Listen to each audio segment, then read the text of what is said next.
I'm Minister JaNae Bates, very excited to come and talk to you today about what happened in Minnesota. So how many folks know we did some really dope things in our state? Yes.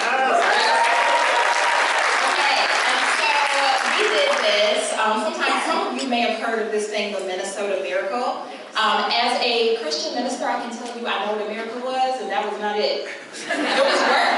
It was a lot of work. Right?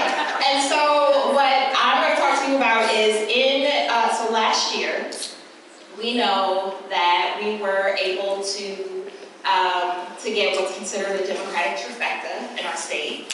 And we did that after 10 years of having a split chamber, where we would have a Republican Senate and a Democratic House. And actually, for a little while, we had both the Republican Senate and House. And so, in this last year, what we also had was an $18 billion surplus, billion with a B. And with that, there was a lot of conversation about give it back. Give it back, give it back, give it back. And I know that I'm not the only one in the room who recognizes that is a very loud dog whistle, right? And so what we did was we had, for quite a few years, we built a coalition that was dedicated to raising the revenue that we needed to be able to get the things so Minnesotans could thrive.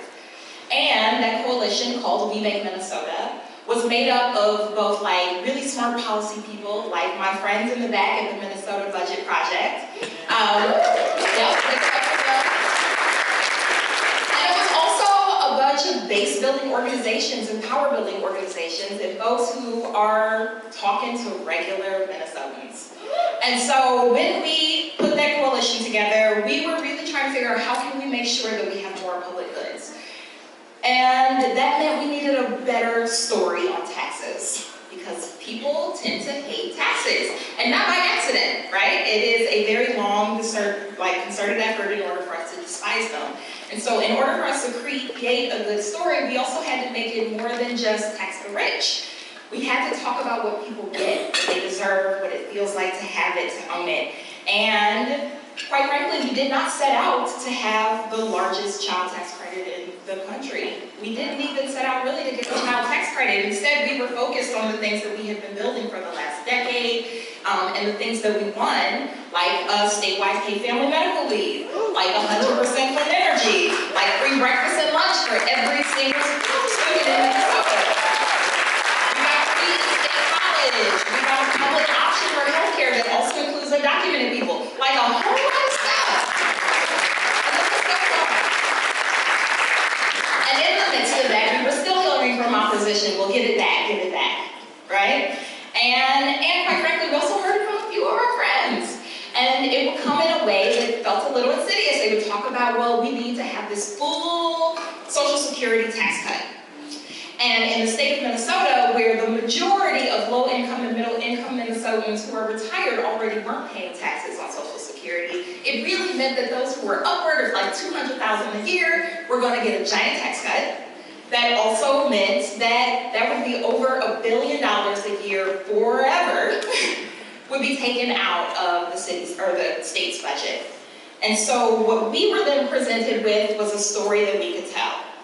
It was a story of the tale of two cities, or the tale of two states. Do we really want to invest a bunch of money into seniors who are pretty well off, right?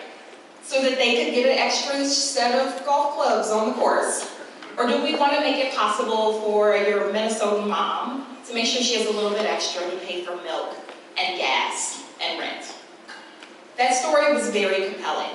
And that's the kind of story that we had to continue to tell. And that is how we won what we are now recognizing as the largest child tax credit in the state of Minnesota. And that meant that $1,750 gets to go to Minnesotan families, and that is not based on, and there's no cap on how many children you can have.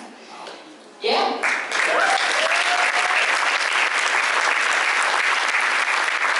And so it is through that work, and then let me be clear, this is all with a one-seat majority in the state of Minnesota. So this was not like, you know, this, why I think sometimes people think it's a wild progressive bastion.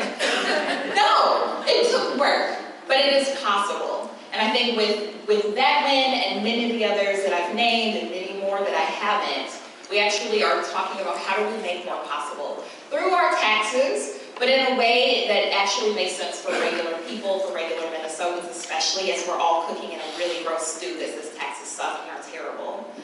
And so that's what I came to talk about today.